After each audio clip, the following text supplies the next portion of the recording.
Gloria a Dios el Padre Celestial, gloria al Señor Jesucristo, el Redentor, el justificador de nuestros pecados. Gloria al Espíritu Santo del Señor, que Dios envió por la obra de Jesucristo en la cruz del Calvario, al haber resucitado y ascendido a los cielos, gloria al Señor, y haberse sentado a la diestra del Padre, 50 días después de su crucifixión, allí en Pentecostés, Él derramó el Espíritu Santo de Dios. Dios bendiga a toda la audiencia de Bellavista Estéreo, de este programa, El Justo por la Fe Vivirá, como es de costumbre con nuestro hermano John Game en la asistencia técnica, y tu hermano en Cristo, Blas Pesotti Arias. Continuando en el estudio o con el estudio del libro de Hechos de los Apóstoles, vamos a comenzar hoy, bendito Dios para siempre, el capítulo 18 del libro de Hechos. Y yo le invito a que se una conmigo en oración. Amado Dios, Rey de la Gloria, Padre Celestial, Dios omnipotente, sabio y eterno, Señor, por la mediación de Jesucristo, tu Hijo, venimos en esta mañana pidiéndote, Señor, la ayuda, la asistencia para exponer, enseñar y predicar tu santa palabra. Señor, danos la sabiduría, danos las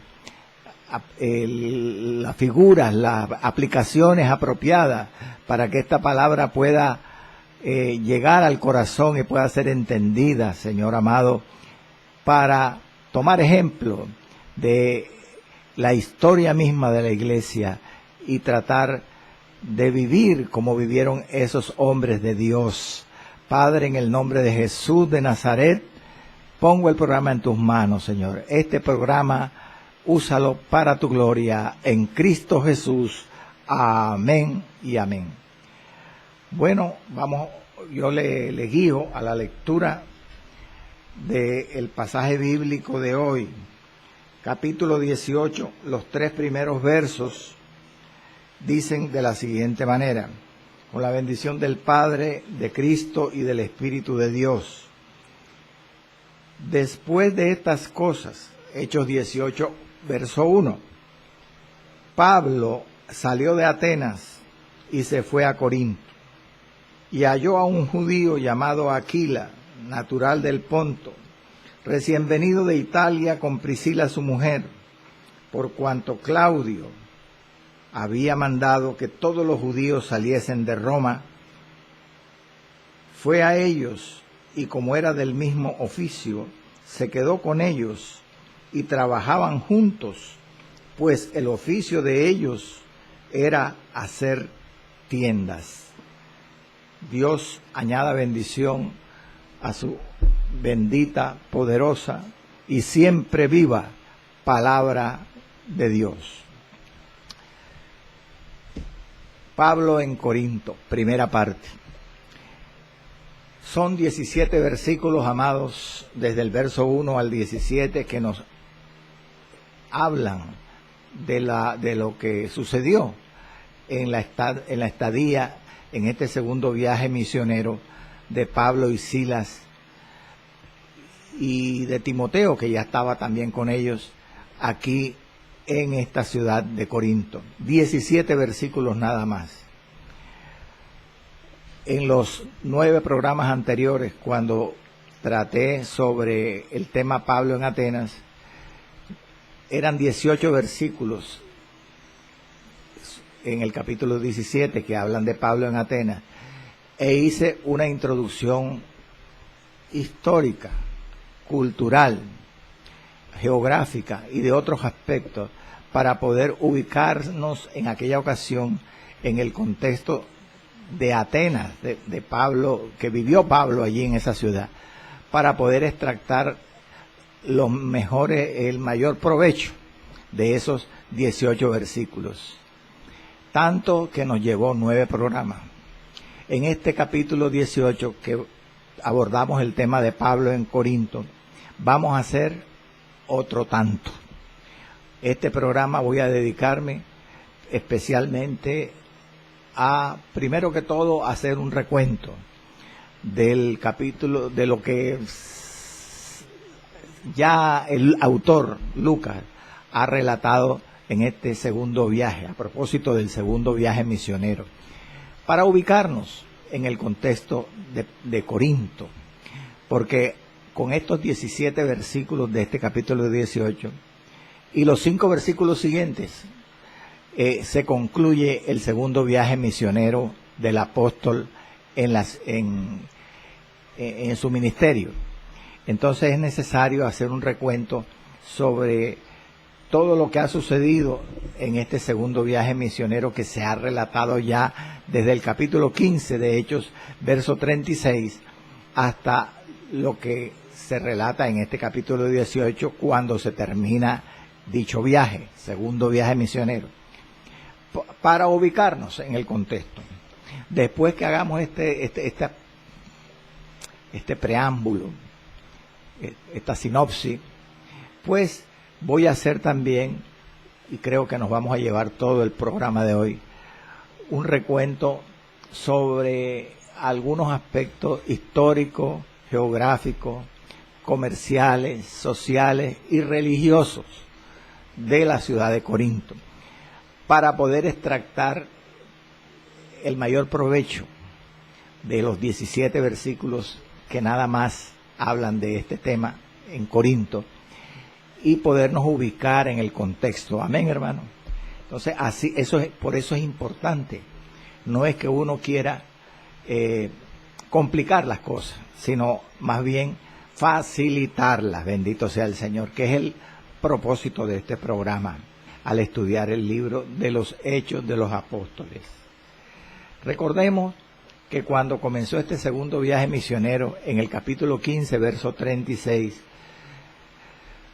Pablo quiso que Bernabé fuera con él para visitar las iglesias que ellos habían plantado en el primer viaje misionero, que nosotros lo estudiamos en su momento, relatado en los capítulos 13 y 14 del libro de los Hechos.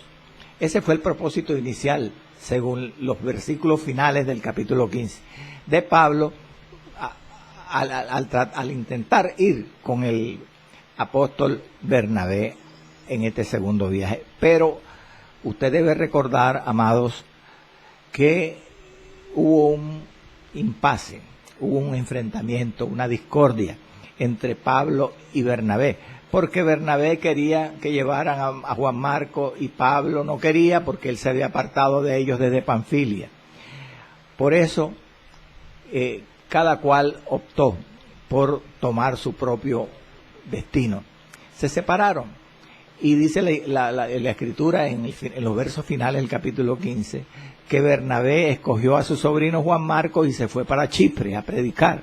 Pero Pablo aprovechó que allí en esa ciudad de Antioquía de Siria estaba Silas, un hermano de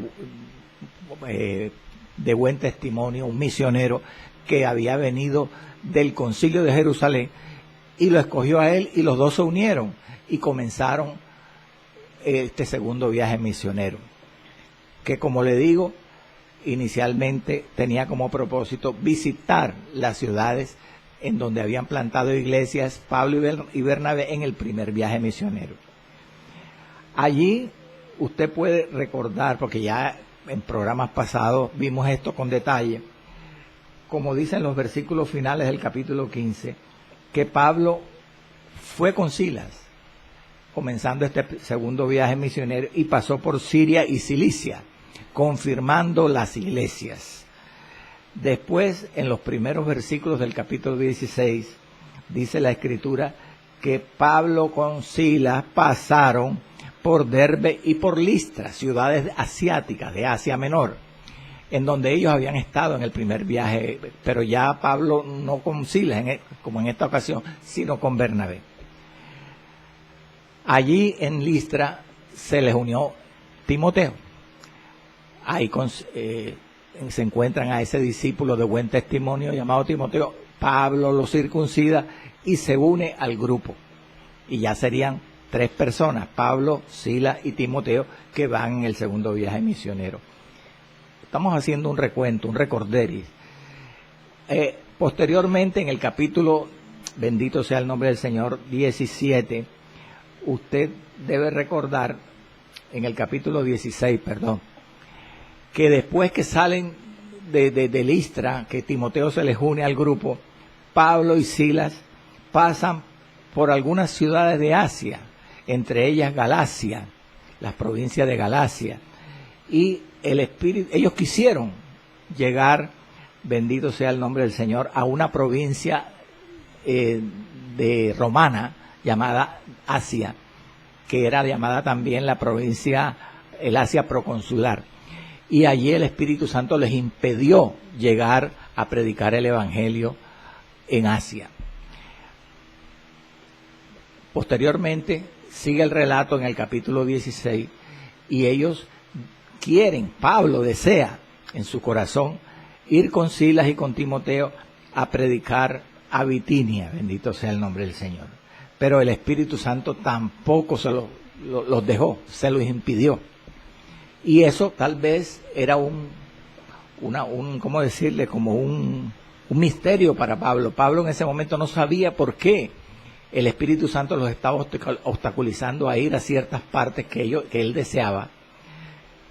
Y cuando llegan, dice en el capítulo 16, Pablo, Silas y Timoteo, a un puerto llamado, bendito sea el nombre del Señor, el puerto de Troas, en Asia, junto al mar Egeo.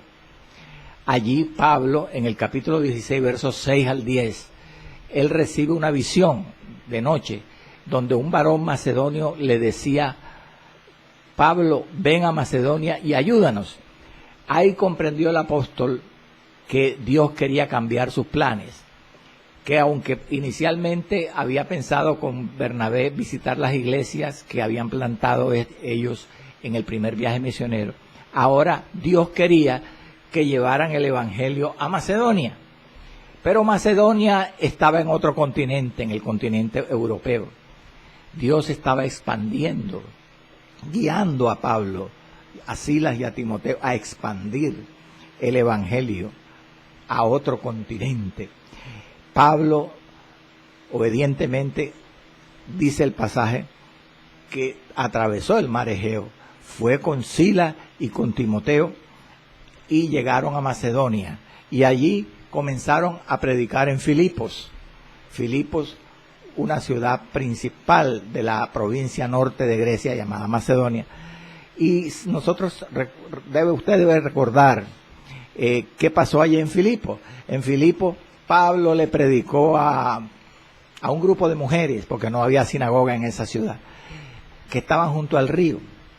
Y allí se convirtió una célebre mujer llamada Lidia, de la ciudad de Tiatira.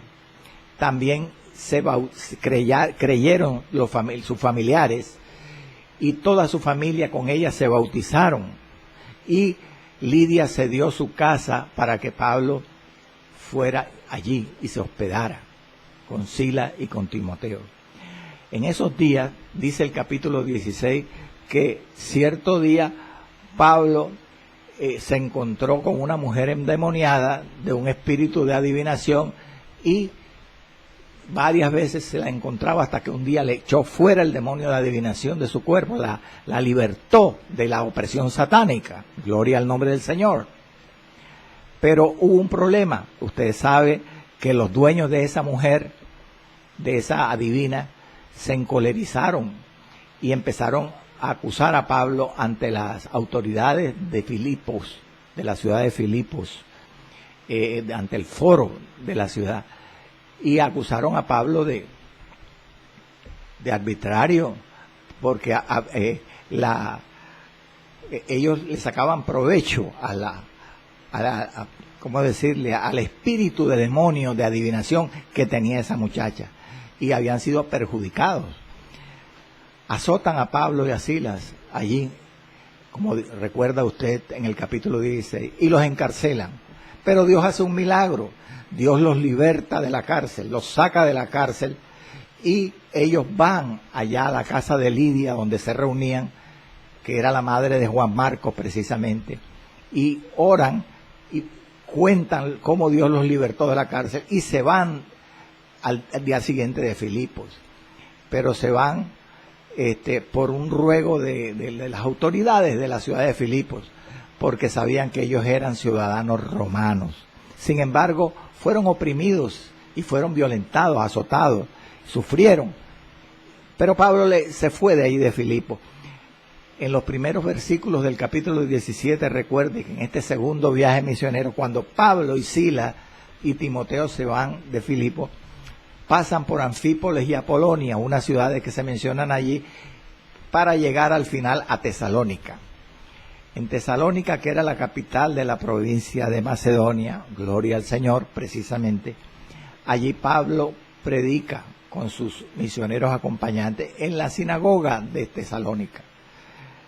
Después viene una oposición, empieza a haber persecución en esa ciudad, y unos hombres ociosos, perversos, incrédulos, judíos de la sinagoga, persiguen a Pablo, hacen un alboroto, arman un alboroto en la ciudad y van a la casa de un judío llamado Jasón y tratan, porque ellos pensaban que Pablo estaba allí. Jasón los había hospedado en Tesalónica, pero en ese momento Pablo no estaba allí cuando llegó la chusma en Tesalónica a casa de Jasón.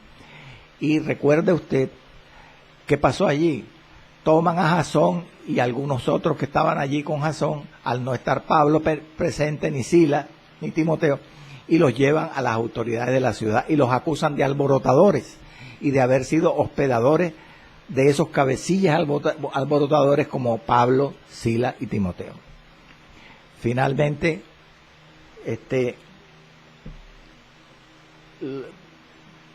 Jasón y los hermanos que fueron llevados ante las autoridades no son tomados presos ni son azotados, sino son dejados libres porque le pusieron una fianza a Jasón.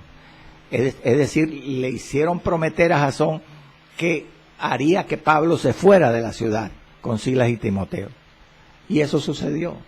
Al día siguiente los hermanos enviaron a Pablo, a Silas y a Timoteo hasta Berea, que era una ciudad de Macedonia, donde ellos van para predicar también el evangelio. En Tesalónica se habían convertido algunos judíos y muchos griegos piadosos, pero cuando llegan a Berea y predican en la sinagoga también, allí los judíos de Berea eran, dice, más piadosos que los judíos de Tesalónica, y se convirtieron muchos de ellos, y también muchos griegos piadosos, mujeres y hombres, y eran tan piadosos que dice la Escritura que allí ellos se dedicaban a escudriñar la Escritura cada día en Berea. Pero tampoco estuvieron tranquilos, porque allí también los alcanzó la oposición y la persecución. Resulta que unos judíos de Tesalónica, dice el pasaje de Hechos 17, verso 10 al 15, puede consultarlo. Unos judíos de Tesalónica, los judíos de donde Pablo había tenido que huir, se enteraron que el apóstol y sus compañeros de misión estaban predicando en Berea y mandaron una comisión de judíos a Berea para perseguirlos y afrentarlos. Allí dice la Escritura que alborotaron la ciudad, pero los hermanos de Berea se enteraron de esto y de noche sacaron a Pablo de la ciudad de Berea y lo enviaron por el mar a Atenas. Pero Silas y Timoteo se quedaron en Berea. Cuando Pablo llega a Atenas, eso es en el capítulo 17, nosotros sabemos todas las vicisitudes que el apóstol pasó allí, porque vimos los 9 programas anteriores y nos dedicamos a estudiar esa parte del libro de Hechos. Pablo en Atenas. Allí Pablo le tocó solo predicar en el ágora, en la plaza pública, y enfrentar a los filósofos de la ciudad, y después lo llevan al Areópago, al consejo ateniense, y le toca enfrentar y predicar no solo a los filósofos, sino a los gobernantes, miembros de la corte ateniense. Hoy vemos en el capítulo, en el verso 1, los 3 versos que leí al comienzo, en el verso 1, que dice el autor del libro: después de estas cosas, Pablo salió de Atenas y fue a Corinto. Después de las cosas que sucedieron en los 18 versículos del capítulo 17, que nos llevó 9 programas, Pablo dice que salió de allí, salió de Atenas y fue a Corinto. Las cosas que dice aquí el verso 1, pues son las cosas que vivió Pablo en esa ciudad de Atenas. Ahora, es interesante saber que en el capítulo 17, cuando se describe toda la actividad misionera del apóstol a los gentiles, no se menciona que el apóstol fuera perseguido, ni tampoco que fuera echado de allí por los malos tratos de Atenas, como sí lo fue en varias ciudades de Asia cuando estuvo en el primer viaje misionero con Bernabé, y como también lo fue bendito sea el Señor, como usted ha escuchado en este recuento que he hecho, que ocurrió en Filipos, en Tesalónica y en Berea en este segundo viaje misionero. Ahora en Atenas no se dice que Pablo fue violentado, que fue perseguido. Más bien, como concluimos en el programa previo, el apóstol se dio cuenta que su labor evangelística en Atenas prometía muy poco, porque estaba siendo obstaculizada por el conocimiento de esos filósofos y de esos gobernantes y por la idolatría de ellos, que impedía que recibieran el evangelio de Cristo. Y además porque, bendito sea el nombre del Señor, el fruto de la predicación de Pablo en Atenas fue muy pobre. Fueron pocos los que se convirtieron allí. En conclusión, el apóstol se dio cuenta que él tenía que salir de Atenas, mi amado hermano, para algún lugar donde el evangelio fuera aceptado. Ahora, él viaja unos 80 kilómetros al suroeste. Si usted coge un mapa de Grecia, se da cuenta que Corinto está al suroeste de Atenas. Aproximadamente 80 kilómetros tuvo que viajar Pablo para llegar a Corinto. Y dicen los historiadores, los exégetas, que en 1 o 2 días debió estar allá en Corinto, haber llegado a Corinto. Esa fue la duración del viaje. Bendito sea el Señor. Corinto era una ciudad muy conocida en ese tiempo. Era una ciudad principal del país de Grecia y capital de la provincia de Acaya. Capital de la provincia de Acaya. Ahora voy a iniciar mencionando los aspectos históricos, geográficos, también comerciales, sociales y religiosos de la ciudad de Corinto.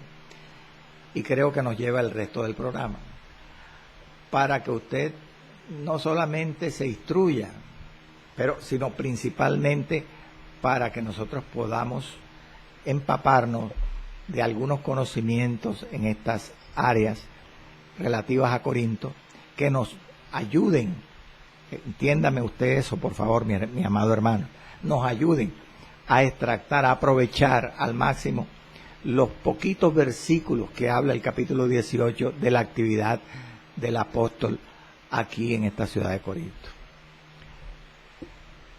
Primero quiero comenzar con la historia, diciéndole que entre los años 800 y 700 antes de Cristo, es decir, en el siglo VIII antes de Cristo, durante el imperio asirio, y también en el imperio siguiente al imperio asirio, que fue el imperio babilónico, la ciudad de Corinto fue una ciudad pujante.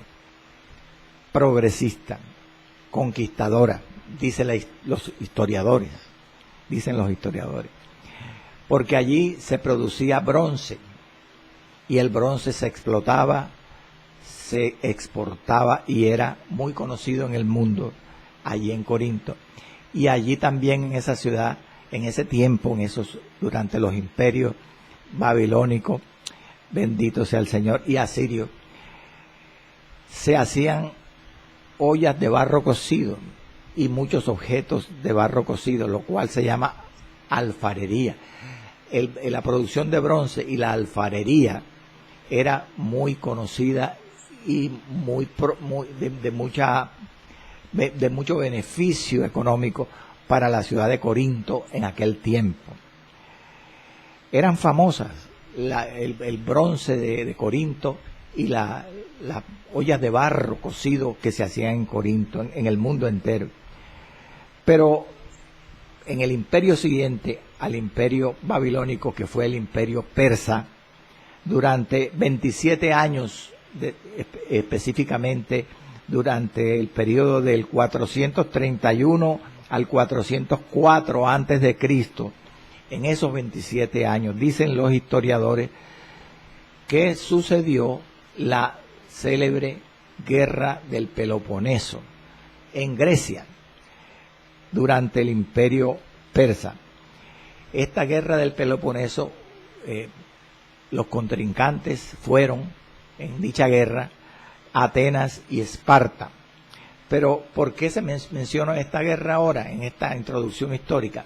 Porque la ciudad de Corinto apoyó a Atenas, aunque no estaba involucrada directamente Corinto, sino Atenas y Esparta. Corinto apoyó a Atenas, respaldó a Atenas en esa guerra contra Esparta. ¿Y qué produjo este apoyo de Corinto a Atenas en la guerra del Peloponeso? Que debilitó tanto a Atenas como a Corinto, y los debilitó tanto que, óigame bien, casi al final del periodo persa, cuando sucedió esa guerra del Peloponeso, y comienzos bendito sea el Señor, del periodo siguiente, del imperio siguiente, el imperio griego, exactamente en el año 338 antes de Cristo, 338, el padre de Alejandro Magno, Filipo II de Macedonia, conquistó Corinto, porque se había debilitado al apoyar a Atenas en la guerra del Peloponeso. Y su hijo, el hijo de Filipo II, Alejandro Magno, utilizó a Corinto, se dice en la historia, como un centro de comercio y una atracción turística. Empezaron los griegos a explotar a Corinto porque la habían conquistado. Bendito sea el nombre del Señor. Bendito sea el nombre de Jesús. ¿Qué pasó cuando Alejandro Magno murió? Alejandro el Grande, una vez muerto en el 323 a.C., entonces Corinto se convirtió en la más importante de las ciudades-estados del sur de Grecia. Bendito sea el nombre del Señor. O sea, le llegó una hora buena. Esa era la hora buena de Corinto durante estos periodos. Pero ¿qué pasó cuando llegó el Imperio Romano? Dice la historia que para el año 146 antes de Cristo, en pleno apogeo, cuando Roma estaba fuerte en el imperio, durante el Imperio Romano, Corinto se sublevó, se levantó, se rebeldizó contra Roma en un desesperado intento, dice la historia, por resistir el asedio del Imperio Romano. Los romanos tenían asediado a Corinto, porque querían tomarla de manos de los griegos, que era el imperio que había caído antes del romano. Entonces, como se resistían tanto, dice el relato histórico, los corintios a este asedio del imperio de los romanos, del ejército romano, ellos violentaron a Corinto, se metieron el ejército romano y conquistó, asaltó y quemó la ciudad. En ese momento el ejército romano estaba dirigido por el general Lucio Mumio, quien era tan malo y tan perverso que este general mató a todos los, bendito sea el Señor, los varones de la ciudad de Corinto, y a las mujeres y a los niños los vendió como esclavos. Y dice la historia también que envió a Roma, oiga esto, cargamentos de esculturas, de cuadros y de otros tesoros de arte de la ciudad de Corinto a Roma. Bendito sea el nombre del Señor para siempre. La ciudad de Corinto quedó desierta, y dice el relato de la historia que casi 100 años duró Corinto desierta, hasta que, bendito sea el nombre del Señor, llegó el general, no el emperador, el general Julio César, quien reconstruyó en el año 46 después de Cristo la ciudad de Corinto y la dotó de muchas cosas, por ejemplo, de amplias calles, de plazas de mercado, la reconstruyó, de templos, de teatros, la refaccionó, de esculturas, de fuentes y de un santuario de mármol, desde donde se hacían discursos, dice la historia, se pronunciaban juicios allí. Entonces Julio César, cuando la reconstruyó, le estoy diciendo en el 46 después de Cristo, promovió a Corinto como una colonia romana, es decir, como una ciudad que tenía verdaderos privilegios dados por el Imperio Romano. Era una ciudad diferente, como una pequeña Roma en el Imperio Romano. ¿Y sabe cómo la llamó Julio César a Corinto? Una vez la refaccionó y la nombró colonia romana. La llamó en latín Laus Julia Corinthus, que quiere decir Corinto, la alabanza de Julio. Eso era lo que hacían esos perversos emperadores y generales cuando conquistaban.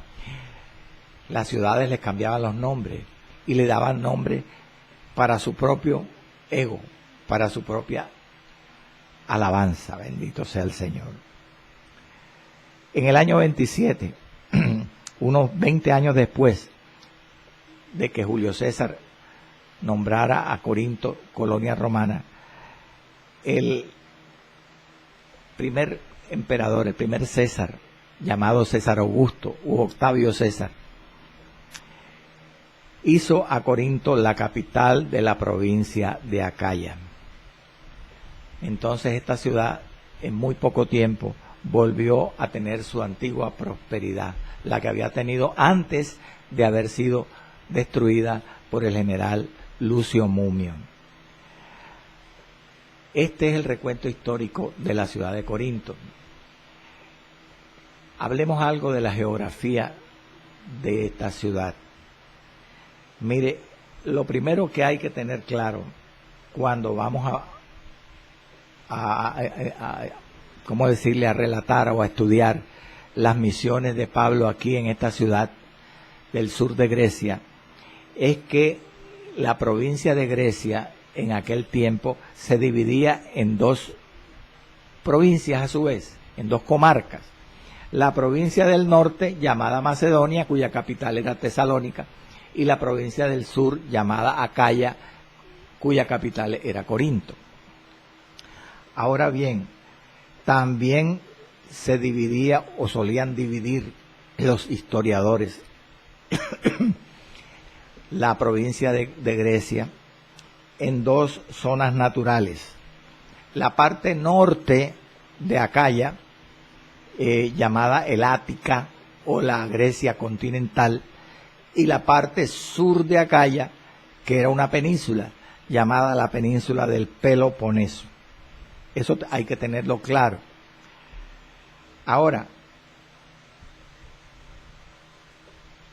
geográficamente, la península del Peloponeso, que comprendía la parte sur de la provincia de Acaya, del sur de Grecia, se conectaba con la parte norte, es decir, con lo que he llamado el Ática, o lo que se llama el Ática o la Grecia continental.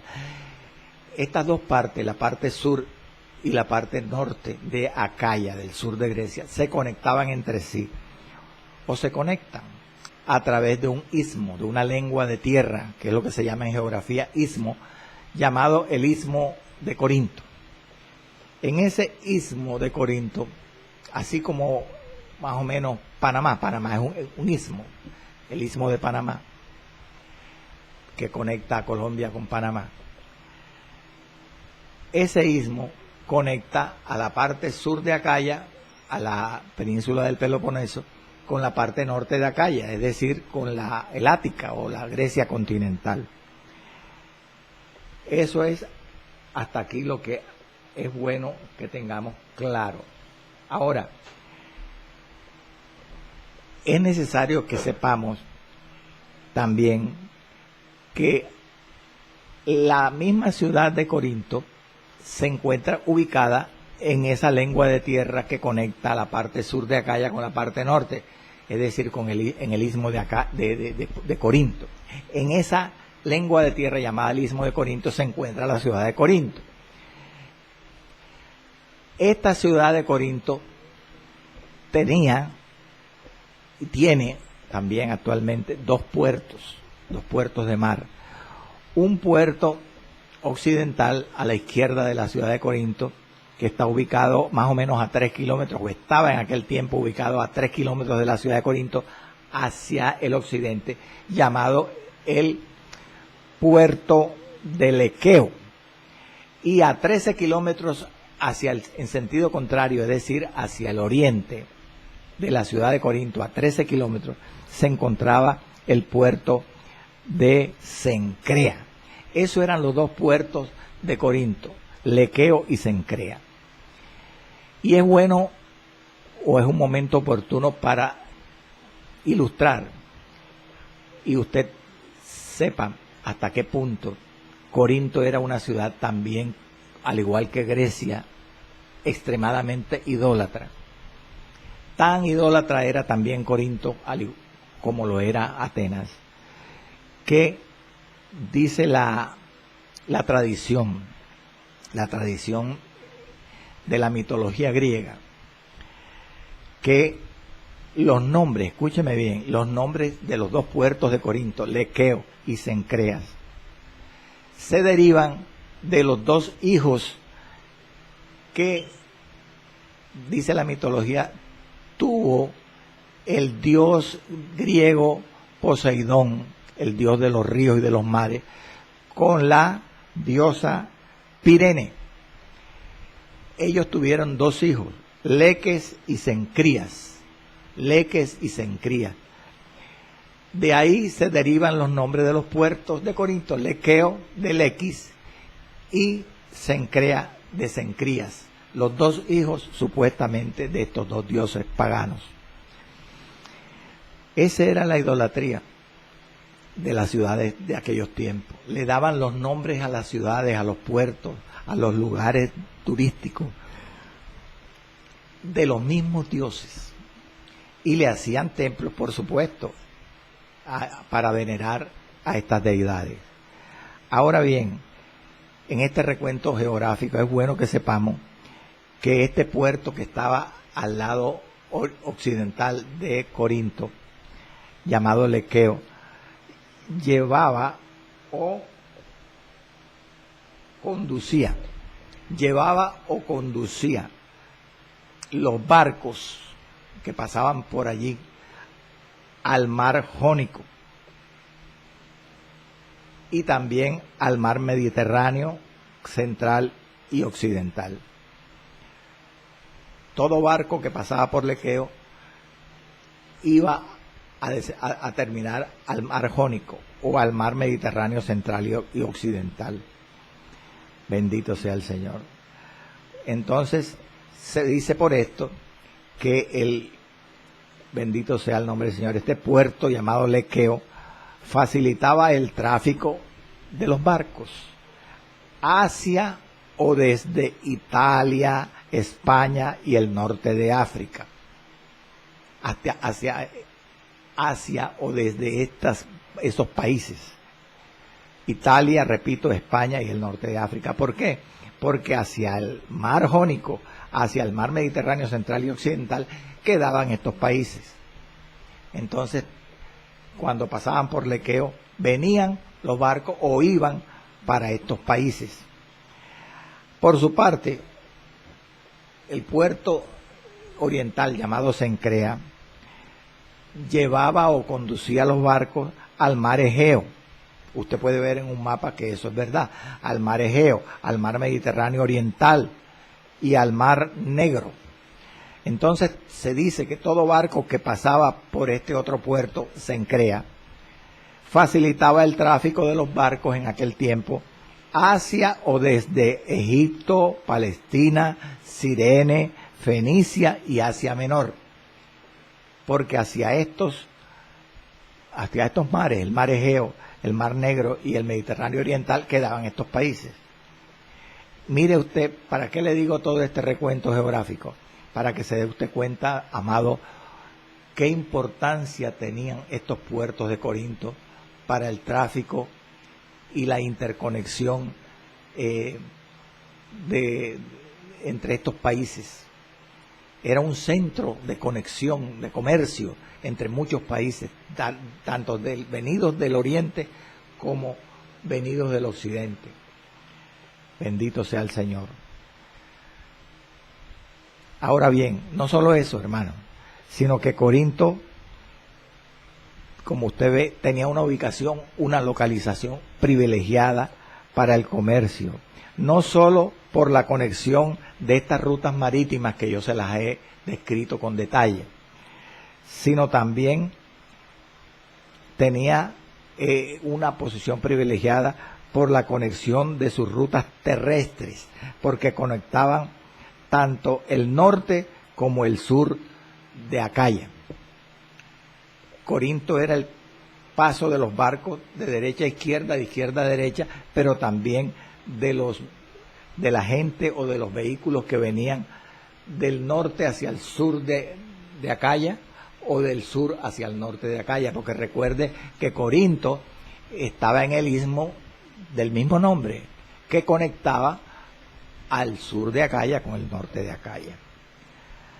Ahora bien, a propósito de este recuento geográfico, es bueno recordar en la historia de Corinto que a uno de los 7 célebres sabios de Grecia del siglo VII antes de Cristo, uno en particular llamado Periandro, dice la historia que se le ocurrió cierto día construir una rampa, un desnivel, una pendiente, un declive de piedra a través del istmo de Corinto, a través de esa lengua de tierra donde estaba la ciudad de Corinto. ¿Para qué se le ocurrió hacer una rampa de piedra?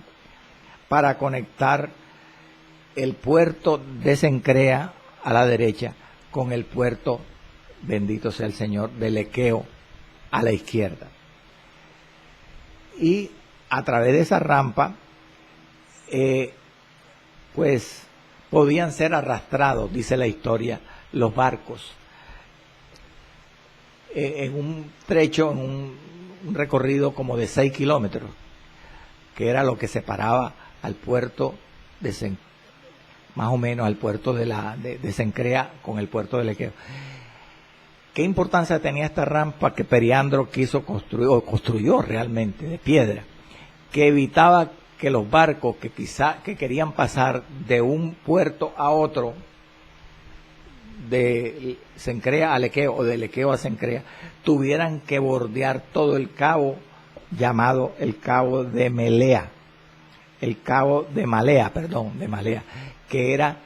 quedaba al sur de la península del Peloponeso, porque tenían que recorrer, al tratar de dar la vuelta, si no hubiera existido esa rampa que construyó Periandro, tenían que los barcos que querían pasar de un cabo a otro bordear todo el sur de la provincia de Acaya, recorriendo 400 kilómetros más, figúrese, 400 kilómetros más.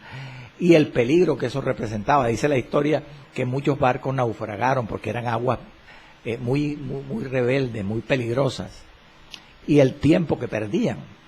Entonces, al construir esta rampa, Periandro hizo que Corinto pudiera, en aquel tiempo, recaudar mucho dinero en impuestos, cobrando peaje por el tránsito de mercancías a través del istmo de Corinto. Ahora bien, muchos años después, dice el relato, que muchos personajes trataron de construir un canal que atravesara de derecha a izquierda o de izquierda a derecha el istmo de Corinto, que medía 6 kilómetros en su parte más angosta. Y se dice que hubo varios personajes como el rey griego Demetrio, como los emperadores romanos Julio César y Calígula. Todos ellos trataron de construir un canal a través del istmo de Corinto, pero fallaron. Sin embargo, se dice que Nerón, el emperador Nerón, fue el primero en poner en marcha ese proyecto de construir un canal que atravesara el istmo de Corinto, pero que al final lo abandonó porque no pudo terminarlo. Incluso se dice que el emperador Vespasiano, el mismo que desoló a Jerusalén en el año 70 después de Cristo, en el año 67 después de Cristo, 3 años antes de devastar a Jerusalén, se dice que envió 6.000 judíos, ese emperador Vespasiano, 6.000 judíos a Corinto para que cavaran a lo largo del istmo, en un intento por construir el canal, pero tampoco pudo.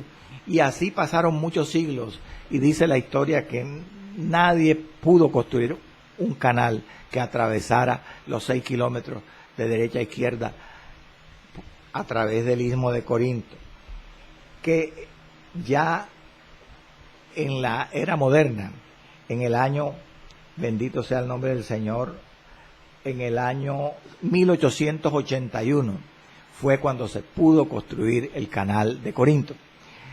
1881, es decir, hace 131 años apenas, hermano. Durante 12 años, desde ese año 1881 hasta 1893, unos ingenieros franceses construyeron y terminaron el célebre canal de Corinto, que hoy en día existe. Entonces, es fantástico, hermano, cuando uno estudia estos aspectos geográficos e históricos, porque aprende la importancia de esa ciudad de Corinto y entiende muchos aspectos que la Biblia menciona, como vamos a ver ahora en el resto del programa. Ahora que voy a tratarle o a mencionarle nada más algunos aspectos, amados, comerciales, sociales y religiosos de esta ciudad. Sobre los aspectos comerciales, por ejemplo, sabemos que Corinto, hasta aquí, por el relato geográfico que he hecho, era un centro comercial estratégicamente ubicado. Y además era una ciudad que rivalizó, oiga bien, con Atenas por mucho tiempo. Atenas y Corinto eran rivales, y eran ambas ciudades griegas, pero rivales en un buen sentido de la palabra, es decir, eran rivales en cuanto a la importancia comercial, cultural, artística. Y en ese sentido, durante muchos tiempos que rivalizaron ambas ciudades, dice la historia que siempre Corinto le ganó a Atenas en cuanto a importancia comercial, pero nunca Corinto le ganó a Atenas en cuanto a la importancia cultural y artística, porque Atenas siempre fue un emporio de cultura y de arte superior a Corinto. Ahora, era una ciudad populosa. Corinto se ganaba a Atenas en que era más populosa, tenía más habitantes. Tanto que se dice que en aquel tiempo, para aquel tiempo, la población de Corinto oscilaba entre 400.000 a 600.000 habitantes, superada solamente por Roma, Alejandría y Antioquía de Siria, que eran las tres ciudades del Imperio Romano que más población tenían. Podemos concluir que Corinto era una ciudad famosa, pero libertina, licenciosa, en gran manera, en parte entendible este libertinaje característico de esta ciudad por la clase de población que tenía. Se dice que la población de Corinto por aquel tiempo era una población mixta, hermano, que se componía de libertos romanos, es decir, de gente romanos que habían sido esclavos y se habían hecho libres, y también se componía de muchos innumerables griegos nativos y extranjeros, además de una pequeña comunidad judía, pequeña porque se dice que al menos había una sola sinagoga en la ciudad de Corinto. En conclusión, mire, Corinto se afirma que el 50% en Corinto, el 50% de la población estaba conformada por esclavos. Como le dije, esta ciudad era una ciudad viciosa, licenciosa, por los vicios que llegaban allí en las personas que inmigraban a esa ciudad, que procedían de Oriente y de Occidente. Por ejemplo, allí en esa ciudad, griegos, romanos, judíos, sirios, asiáticos y egipcios compraban y vendían, se dice, trabajaban y se divertían, se peleaban y se codeaban, tanto en la ciudad de Corinto como en los puertos de la ciudad de Corinto, en Lequeo y en Cencrea. ¿Cómo podían hacer estas actividades? Dicen los historiadores, como no podían hacerla en ninguna otra parte de Grecia, porque Corinto era la mata del vicio, la mata del libertinaje. Era una ciudad de mucha corrupción, una corrupción tan grande que el mismo lenguaje propio de la época lo confirma. Se habla que existían unos adjetivos en griego, como el adjetivo vivir a lo corintio o corintizar, que lo que significaba era vivir en lujo y en placeres. Así de corrupta era la ciudad. Se dice que el ideal, mire, y esto es tremendo, el ideal del corintio promedio, o sea, ¿cuál era la meta del común de los corintios? Se dice que era el desarrollo personal y egoísta del individuo. Ellos querían todo para sí. La ley del embudo. Entonces, esto era tan real que alguien dijo lo siguiente, que, oiga bien, el sensual que se rodeaba de todo tipo de lujuria en Corinto, de todo tipo de lujuria y placer, el atleta que era narcisista, que tenía un orgullo exagerado por su propio cuerpo, o, bendito sea el nombre del Señor, la persona que explotaba a otro, el comerciante que explotaba a otro, alterando el peso, los precios de los productos. Toda esta gente eran las personas que recibían honra en la sociedad corintia. Figúrese usted. A lo malo llamaban bueno y a lo bueno malo.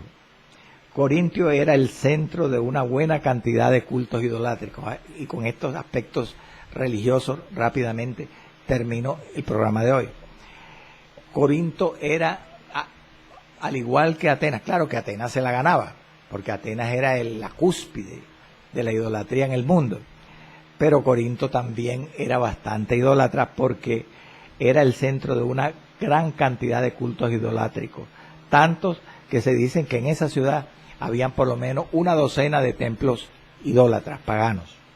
Por ejemplo, el templo que coronaba el Acrocorinto en Corinto era el templo de Afrodita, de Venus, la diosa del amor.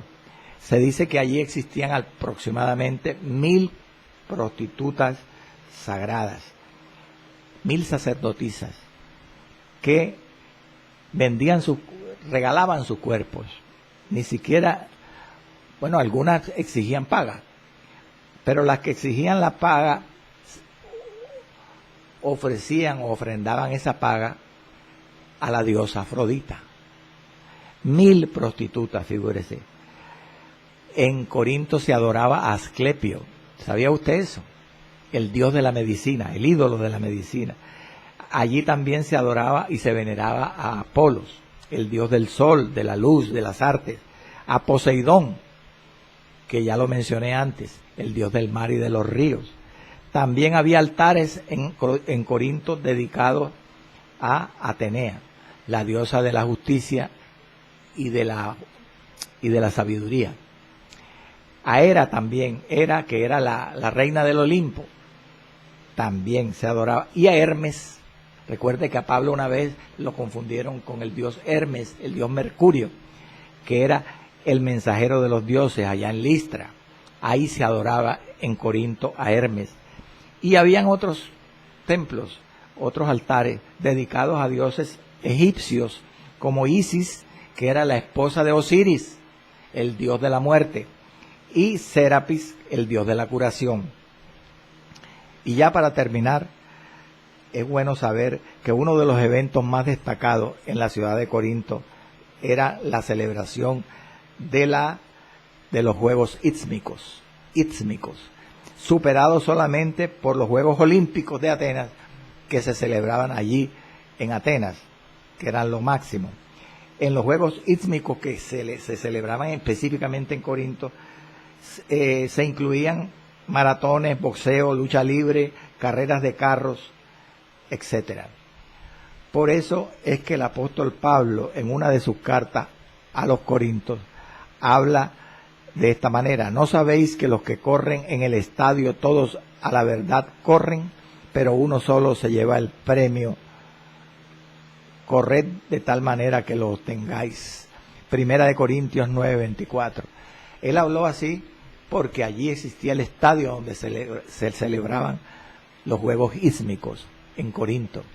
En ese tiempo ya existía. Atenas Grecia era una potencia mundial en Juegos Olímpicos. Bueno, hermanos amados, aquí terminamos con esto, que esta ciudad, siendo tan perversa, idólatra y corrupta, Pablo la escogió como un centro prometedor de evangelización, pero no por eso, sino por su posición estratégica, como hemos visto históricamente y geográficamente, porque él sabía que de allí el evangelio se iba a extender seguramente a muchos lugares del Imperio Romano, y eso era lo que le interesaba al apóstol. Amado Dios y Padre, Señor, te doy gracias esta mañana por esta introducción, Padre, a este tema, Pablo en Corinto. Gracias por estos aspectos, Señor, que nos has permitido tocar, a este recuento del segundo viaje misionero del apóstol, para que podamos ubicarnos y compenetrarnos con el contexto, y en programas posteriores, Padre amado, podamos sacar el mayor beneficio del estudio bíblico. Gracias te doy, Señor. Sana a los enfermos en esta mañana. Liberta